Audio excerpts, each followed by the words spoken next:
ادامه بخش چهره‌های ماندگار میرزا ترسونزاده، شاعر بزرگ و خادم معروف جمعیتی. قسم یکم، منادی صلح و شاعر توانا.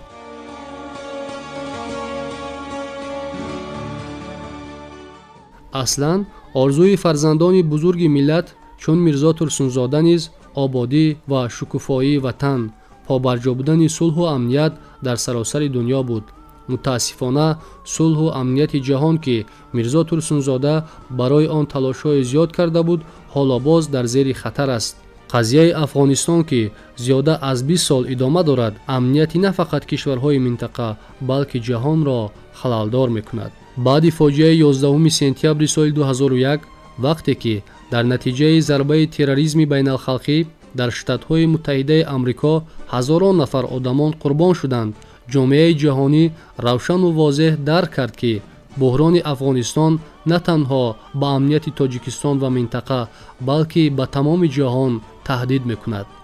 در این باره ما موقع تاجیکستان را چندین مرتبه از منبر سازمان‌های با نفوذ بین‌المللی از جمله از منبر سازمان ملل متحد آید به پیشگیری جنایتکاری و همکاری بین‌الخلقی در مبارزه علیه جنایتکاری ترانسملی در شهر وینا در مراسم امضای کنونسیای سازمان ملل متحد آید به مبارزه بر ضد جنایتکاری متشکل ترانسملی در شهر پالرمو و دیگر واخوری و چاره‌بینی‌های بین‌الخلقی اظهار داشته بودیم.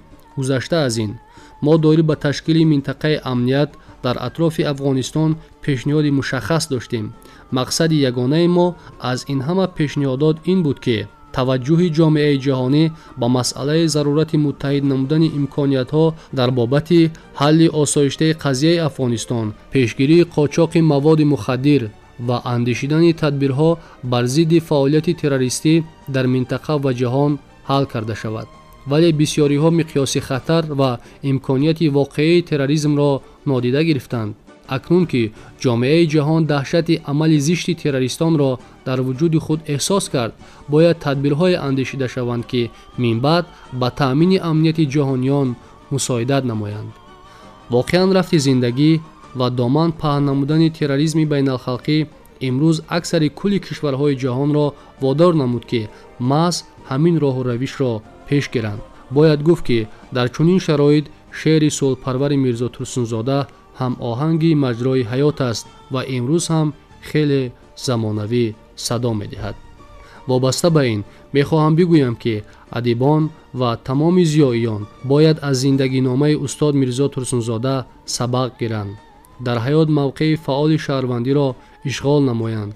با سخن و هنری مؤثر غایه های عالی و جاودانه، صلح، وحدت، خودشناسی ملی و وطن پرستی را در دل و شعور نسل‌های نو جای نمایند و ارزش‌های پیشقدم عمومی بشری را در جامعه ترغیب سازند. وظیفه مقدس زیایان قرض شهروندی آنها را ما پیش از همه در همین می‌بینیم. در دوره حاضره که در بین خلق‌های جهان با وجود آوردن یکدیگر فهمی، قرابت معنوی، تحکیم رابطه‌های دوستی و گسترش همکاری همچون عامل اساسی صلح و سعادت بشریت تقاضای حیات و ضرورت زندگی می باشد، مقام میرزا ترسونزاده همچون سراینده صلح و وحدت انسانیت باز هم بلندتر می گردد. شعر میرزا ترسونزاده شعر ملت و شعر برای انسانیت است. تمام زندگی او تمثال خدمت صادقانه یک فرد زیایی به نفع خلق و وطن خویش می باشد. استاد میرزا ترسونزاده واقعاً قهرمان تاجیکستان است.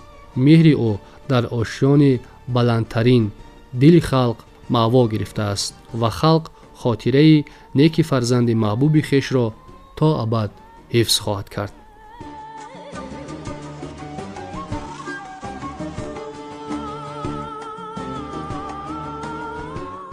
در اینجا بخش چهره‌های ماندگار در باب میرزا ترسونزاده، شاعر بزرگ و خادم معروف جمعیتی در قسم یکم منادی صلح و شاعر توانا به پایان رسید.